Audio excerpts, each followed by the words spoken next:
फ़ी सबीलिल्लाह marriage bureau है। इसका मतलब ये है कि अल्लाह की राह में जो है वो लोगों के रिश्ते करवाए जाते हैं बग़ैर किसी मुआवजे के। ये कोई डिमांड नहीं करते, कोई पैसे चार्ज नहीं करते, प्रॉपर फाइल्स के तहत काम करते हैं। हर तरह का ज़ात, हर तरह के कारोबार करने वाले, हर तरह के रिश्ते ये करवाते हैं। अखराजात आप अफोर्ड कैसे करते हैं? ਜਿਹੜੇ ਮਹਿਮਾਨ ਆਉਂਦੇ ਨੇ ਉਹ ਦਫ਼ਤਰੀ ਅਖਰਾਜਾਤ ਵਾਸਤੇ ਕੁਝ ਲੋਕ ਤਾਮਨ ਕਰ ਜਾਂਦੇ ਨੇ, ਕੁਝ ਇਦਾਰਾ खुद अफोर्ड करता है। लोग तो खुद ब खुद अपने रिश्ते तलाश करके, आजकल के जो बच्चे हैं वो रिश्ता रेडी करके तैयार श्यार करके आपस में चक्कर चला के फिर माँ बाप को दिखाते हैं कि जी हमने इनसे शादी करनी है। 30% ਮਸਲਾ ਚੱਲਦਾ ਪਿਆ। ਜਿਹੜੀ ਆਇੰਦਾ ਨਸਲ ਹੋਏਗੀ ਮੈਰਿਜ ਬਿਊਰੋ ਖਤਮ ਹੋ ਜਾਣਗੇ। ਜਿਹੜੇ ਇਨਸਾਨ ਦਰਮਿਆਨੀ ਸੋਚ ਰੱਖਦੇ ਨੇ ਤਕਰੀਬਨ 6 ਮਾਹ ਦੇ ਅੰਦਰ ਉਹਨਾਂ ਦਾ ਰਿਸ਼ਤਾ ਤੈਅ ਹੋ ਜਾਂਦਾ। ਬੇਟੇ ਲਿਆਉਣ ਤੇ ਬੇਟੀਆਂ ਦੀ ਫੈਲ ਦੇ ਦੀ 100 ਰਿਸ਼ਤਾ ਹੁੰਦਾ ਹੈ। ਮਹਿਮਾਨ ਫੋਨ ਕਰਕੇ ਖੁਦ ਰਾਬਤੇ ਕਰ ਲੈਂਦੇ ਨੇ, ਜਿੱਥੇ ਬਿਹਤਰ ਲੱਗੇ ਰਿਸ਼ਤਾ ਤੈਅ ਕਰ ਲੈਂਦੇ ਨੇ। ਕੀ ਲੱਗਦਾ ਮੇਰਾ ਇਹ ਸਵਾਲ ਹੈ ਤੁਹਾਡੇ ਨਾਲ। ਮੇਰਾ ਸ਼ੌਕ ਸੀ, ਮੈਂ ਇਹ ਸ਼ੌਕ ਦੀ ਬਣਾ ਤੇ ਕਰਦੇ ਹਾਂ, ਇਹ ਕਾਰੋਬਾਰ ਨਹੀਂ ਗਾ ਕਰਦਾ। 200-250 ਮਹਿਮਾਨ ਰੋਜ਼ਾਨਾ ਸਾਡੇ ਨਾਲ ਮੁਲਾਕਾਤ ਕਰਦਾ ਹੈ। ਅਸੀਂ ਰਿਸ਼ਤਿਆਂ ਦੀ ਫਾਈਲ ਦੇ ਦੀ, ਮਹਿਮਾਨ ਫੋਨ ਕਰਕੇ ਰਾਬਤਾ ਕਰ ਲੈਂਦੇ ਨੇ, ਜਿੱਥੇ ਬਿਹਤਰ ਲੱਗੇ ਰਿਸ਼ਤਾ ਤੈਅ ਕਰ ਲੈਂਦੇ ਨੇ। ਜਿਹਨੂੰ ਦਿਹਾੜੀ ਮੰਗਦਾ ਫਰਾਡੀਆ ਹੋ ਜਾਂਦਾ, ਦਿਹਾੜੀ ਨਾ ਮੰਗੇ ਤਾਂ ਠੀਕ ਹੈ। ਇਹ ਚੀਜ਼ ਯਾਨੀ ਕਿ ਮੈਂ ਸਮਝਦਾ ਕਿ ਰਿਸ਼ਤੇ ਕਰਵਾਉਣ ਵਾਲੇ ਨੂੰ ਮਜਬੂਰ ਕੀਤਾ ਜਾਂਦਾ ਹੈ ਗਲਤ ਬਿਆਨੀ ਕਰਨ 'ਤੇ, ਕਿਉਂਕਿ ਅਸੀਂ ਉਹਦੀ ਮਜ਼ਦੂਰੀ ਨਹੀਂ ਦਿੰਦੇ ਹੈ, ਜਿਹਦੀ ਵਜ੍ਹਾ ਤੋਂ ਗਲਤ ਬਿਆਨੀ 'ਤੇ ਉਤਰ ਆਉਂਦੇ। कैसे फाइल तैयार करते हैं? हर बरादरी की फैल है, फोन करके राबते कर लो, जिथे समझ चाहे रिश्ता तय कर लो। अपने खानदान दे भी तुसी रिश्ते कराए ने कि लोकां दे रिश्ते करा रहे? मैं अलहमदुलिल्ला अपने भैन भाइयों के रिश्ते भी इस दफ्तर के थ्रू ही कराए।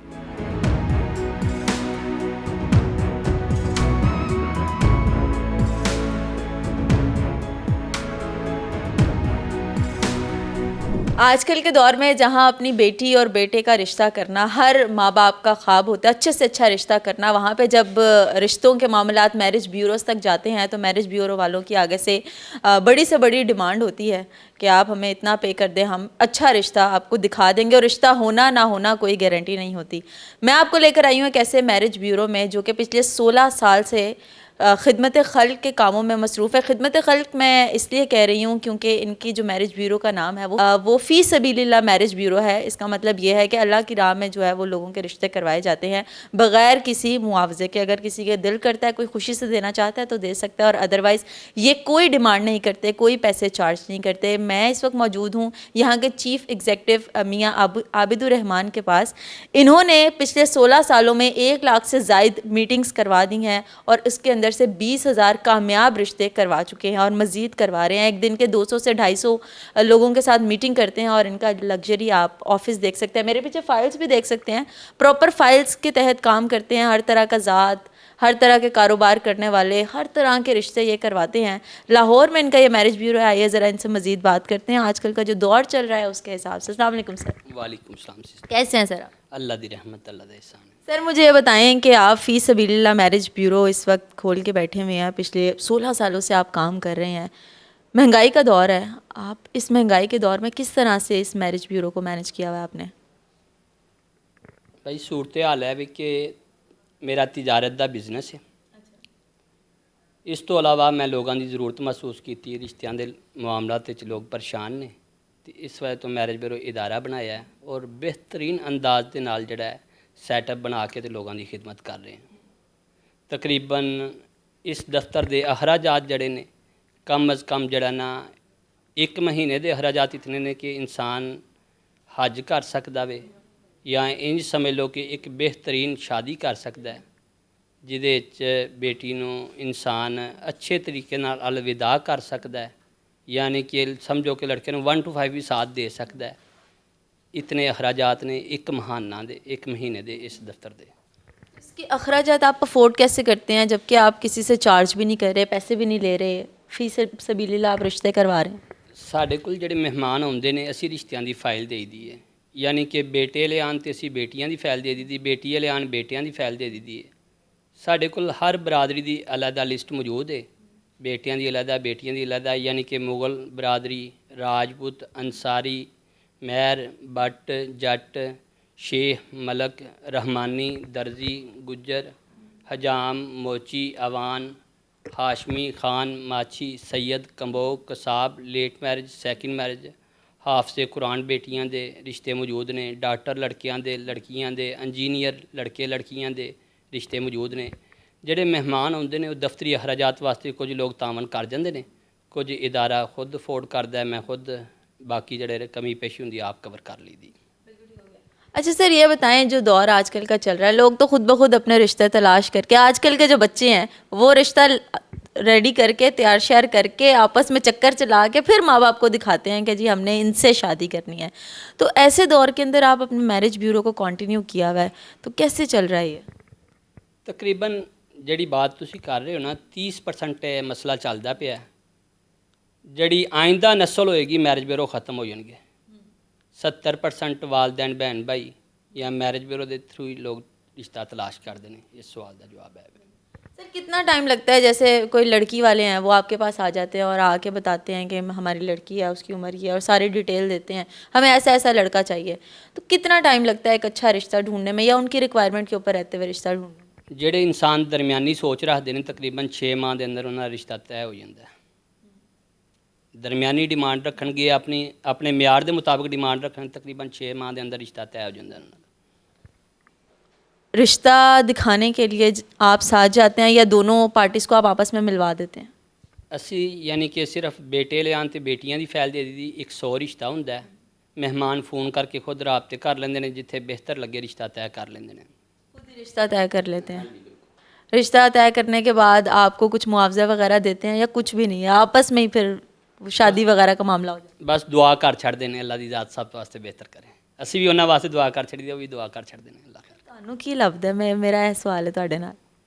बस एक सिस्टम बनया इदारा है। मेरा शौक सी, सारिया बातों का तर्जमा है कि मेरा शौक सी, मैं इस शौक की बना ते कर दिया, एक कारोबार नहीं कर रहा।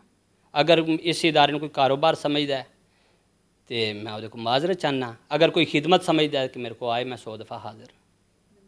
सर कितना टाइम देते हैं आप अपने इस मैरिज ब्यूरो में? ये शालामार चौंक के बिल्कुल करीब है, GT रोड के ऊपर दफ्तर फैसल बैंक के बिल्कुल साथ, शालामार बाग के बिल्कुल सामने। रोज़ाना 3 बजे तो लैकर शाम 7 बजे तक होईदा है। तकरीबन 200-250 मेहमान रोज़ाना साढ़े नाल मुलाकात करता है। असी रिश्तियां की फाइल दे दी, मेहमान फ़ोन करके रबता कर लेंदे ने, जिथे बेहतर लगे रिश्ता तय कर लेंदे ने। हाँ जी, ज़बरदस्त हो गया सर, बड़ा अच्छा काम कर रहे हैं आप। मुझे ये बताएं सर, आपने कहा जी कि आने वाला जो दौर है उसमें मैरिज ब्यूरोज़ ख़त्म हो जाएंगे। हम आजकल का जो दौर देख रहे हैं, हम भी नहीं देख रहे कि मैरिज ब्यूरो के ज़रिए रिश्ते हो रहे हैं। आपने जैसे कहा 30% लोग हैं खुद ही रिश्ते कर लेते हैं, आने वाला दौर है वो 100% लोग खुद ही कर लेंगे। फिर क्या करेंगे आप? ये जो 16 साल से आप मैरिज ब्यूरो चला रहे हैं, फिर ये कहाँ जाएगा, इसका नामो निशान? अल्लाह की ज़ात सारिਆਂ वास्ते बेहतर करेगी। ਜਦੋਂ इंसान कदम रखता है किसी भी काम के अंदर, तो कोई ना कोई मामला, कोई ना कोई दौर, कोई ना कोई चीज़, जिस तरह मीडिया का दौर निकल आया, इंटरनेट के उत्ते यूट्यूब चैनल के उत्ते असी रिश्तों की मालूमात दे सकते हैं। ख़त्म तो नहीं होएगी ज़रूरत, लेकिन कम हो जाएगी। अगर 30% लोग रिश्ते खुद करते पे ने, लड़के लड़कियाँ, वो 60% करते रहेंगे। लेकिन फिर भी अलहमदुलिल्लाह तुसी लाहौर के अंदर चैक कर सकते, गुजराले पहले ब्रांच है साड़ी, लाहौर के अंदर चैक कर सकते हो। अलहमदुलिल्लाह काफ़ी ज़्यादा लोग साढ़े कोल आउंदे ने, मालूमात रिश्तों की हासिल करते हैं। सर ਤੁਹਾਨੂੰ ਕੀ ਲੱਗਦਾ ਹੈ ਜਿਹੜੇ ਦੂਜੇ ਮੈਰਿਜ ਬਿਊਰੋਜ਼ ਖੁੱਲੇ ਹੋਏ ਨੇ, ਜਿਹੜੇ भारी भरकम रकम लैके रिश्ते करवाते हैं, वो बेहतर ने या ਜਿਹੜਾ ਤੁਸੀਂ मैरिज ब्यूरो खोल के बैठे हो फी सबीलिल्लाह? इस बारे च भाजी मैं यह कहांगा कि कोई एक भी मैरिज ब्यूरो वाला, हत्ता कि फील्ड बदनाम है, लेकिन मैं कहांगा एक भी मैरिज ब्यूरो वाला फराडिया नहीं है। उसकी वजह की, जिन्हों दिहाड़ी मंगता फराडिया हो जाता, दिहाड़ी ना मंगे तो ठीक है। ये चीज़ है, यानी कि मैं समझदा कि रिश्ते करवाने वाले नूं मजबूर किया जाता है गलत बयानी करन ते, क्योंकि असी उसकी मजदूरी नहीं देंदे है, जिसकी वजह तो गलत बयानी तो उतर आते हैं। कोई मैरिज ब्यूरो फराड करता भी नहीं तो करना चाहता भी नहीं है। जो कोई रिश्ते कराने वाला कहता है आके कि मैं 1000 रुपया लवांगा एक रिश्ता दिखाने का, या 2000 रुपया लवांगा एक रिश्ता दिखाने का, असी कहने यह तरीका घट ठीक नहीं। वो फिर गलत बयानी करके कहता 5000 रुपया लवांगा रिश्ते दिखाई जावांगा, कहते यह बंदा बड़ा चंगा है। वो दिल च सोचता कि मैं 2-3 रिश्ते दिखावांगा, उस तो बाद मैं फ़ोन नहीं चुकना। उन्होंने यह सिस्टम फिर बन जाता है। लेकिन अगर उन्होंने अच्छे तरीके से दिहाड़ी दी जाए, मजदूरी दी जाए, तो वो फराड नहीं करेंगे तुहाडे नाल। सर बिल्कुल ठीक है, ये बड़ा अहम मसला चल रहा है आजकल। मैंने कहा ये इशू रेस करें कि बहुत से रिश्ते ऐसे हुए हैं हमारे जानने वालों के मैरिज ब्यूरो के ज़रिए, जो कि कहते हैं कि बाद में तलाक होने के बाद मैरिज ब्यूरो को कसूरवार करार दे देते हैं कि यहाँ से रिश्ता करवाया था, और उसकी रिप्यूट ख़राब कर देते हैं। तो ऐसे लोगों के बारे में आप क्या कहेंगे? सूरत हाल है वे कि कोई रिश्ते कराने वाला, चाहे वो नाल जाके रिश्ता दिखाता है, चाहे वो फाइल देंदा है, डाटा ਕਿਸੇ ਨੂੰ ਮੁਹੱਈਆ ਕਰਦਾ ਕਿ ਇਹ ਰਾਬਤੇ ਕਰ ਲਓ। ਕਿਸੇ ਰਿਸ਼ਤੇ ਕਰਾਉਣ ਵਾਲੇ ਦਾ ਕੋਈ ਕਸੂਰ ਨਹੀਂ ਹੁੰਦਾ, ਕਿਸੇ ਮੈਰਿਜ ਬਿਊਰੋ ਵਾਲੇ ਦਾ ਕੋਈ ਕਸੂਰ ਨਹੀਂ ਹੁੰਦਾ। ਉਹਦੀ ਮਿਸਾਲ ਤੁਸੀਂ ਇਸ ਤਰ੍ਹਾਂ ਲੈ ਲਓ, ਕਿਸੇ ਮਹਿਮਾਨ ਨੂੰ ਮੈਂ ਕਹਿੰਦਾ ਵਾਂ ਕਿ ਮਠਿਆਈ ਦਾ ਡੱਬਾ ਪਕੜੋ ਤੇ ਗੱਲ ਤੈਅ ਕਰਨ ਚੱਲੀਏ। ਅਗਰ ਮੇਰੇ ਕਹਿਣ ਤੇ ਉਹਨੇ ਰਿਸ਼ਤਾ ਕਰਨਾ ਤੇ ਮਠਿਆਈ ਦਾ ਡੱਬਾ ਫੜ ਚੱਲੇ। ਰਿਸ਼ਤੇ ਕਰਾਉਣ ਵਾਲਾ ਮੈਰਿਜ ਬਿਊਰੋ ਵਾਲਾ ਜਿਹੜਾ ਹੈ ਕਸੂਰਵਾਰ ਹੈ। ਜਦੋਂ ਅਸੀਂ ਉਹਦੇ ਨਾਲ ਜਾ ਕੇ 4 ਰਿਸ਼ਤੇ ਦੇਖਦੇ ਹਾਂ, 3 ਨੂੰ ਰਿਜੈਕਟ ਕਰ ਦਿੰਦੇ ਤੇ ਚੌਥਾ ਵੀ ਰਿਜੈਕਟ ਕਰ ਦਿੰਦੇ।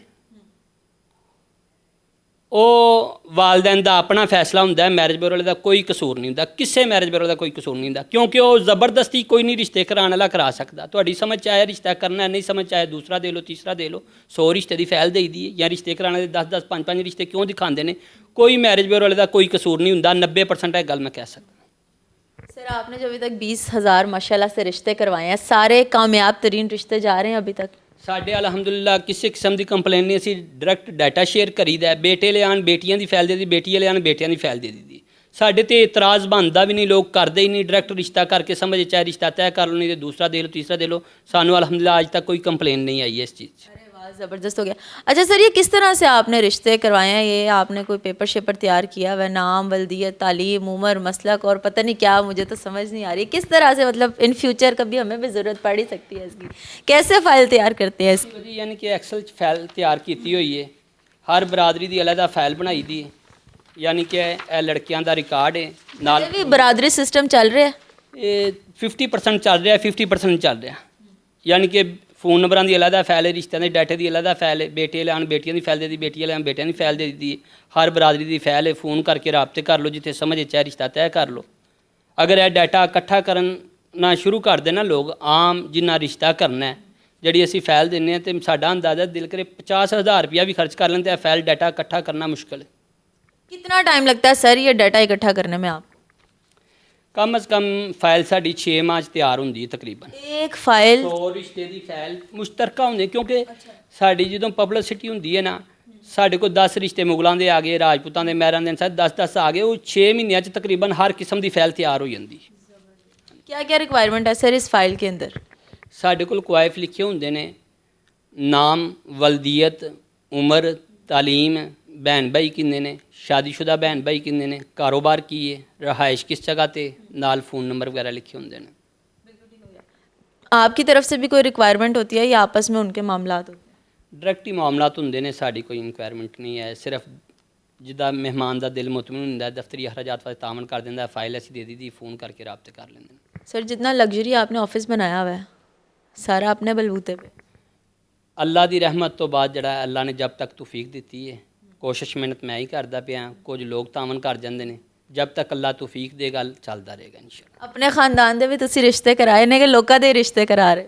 मैं अल्हम्दुलिल्लाह अपने बहन भाइयों के रिश्ते भी इस दफ्तर के थ्रू ही कराए ने। अरे वाह, ज़बरदस्त। जो मतलब जैसे आम लोगों के रिश्ते, अनजान लोगों के रिश्ते कराते, वैसे आपने अपने बहन भाइयों के रिश्ते कराए? हाँ जी बिल्कुल अल्हम्दुलिल्लाह।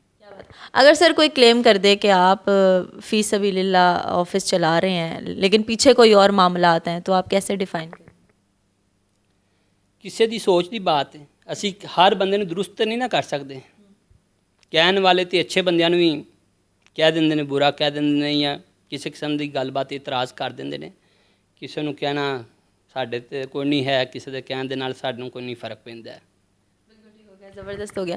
हम लोग इस वक्त मौजूद थे फ़ी सबीलिल्लाह मैरिज ब्यूरो में, और आपको मैंने बताया कि आजकल के मुश्किल तरीन दौर में जैसे रिश्ते मिलना आजकल नामुमकिन सी, अच्छे रिश्ते मिलना नामुमकिन सी बात हो गई है, लेकिन इस दौर के अंदर रहते हुए भी हमारे बाद साहब हैं जो कि फ़ी सबीलिल्लाह रिश्ते करवा रहे हैं। मतलब जो लोग अफोर्ड नहीं कर सकते वो लोग यहाँ पे आके अपने बेटे बेटियों का अच्छे से अच्छा रिश्ता तलाश कर सकते हैं। प्रॉपर फाइलिंग होती है, ऑथेंटिक तरीके से जो है ये रिश्ते कराते हैं, और सारे के सारे पर्सपेक्टिव्स आपके सामने हैं जिस तरह से रिश्ते करवाते हैं। आपको स्क्रीन के ऊपर भी नज़र आ रहा होगा कि किस तरह से रिश्ते करवाते हैं, कितना टाइम लगता है, क्या क्या रिक्वायरमेंट होती है। हर ज़ात हर बरादरी का रिश्ता जो है वो इनके पास मौजूद है, और यही हमारी आज की स्टोरी थी। हमने कहा आपको बताएं सोशल मीडिया के दौर में भी जो मैरिज ब्यूरोज़ हैं वो किस तरह से काम करें। हमारी यंग जनरेशन को ये जानने की बहुत अशद ज़रूरत है। फिर हाजिर होंगे एक नए प्रोग्राम के साथ। मुझे दीजिएगा इजाज़त। अल्लाह हाफ़िज़।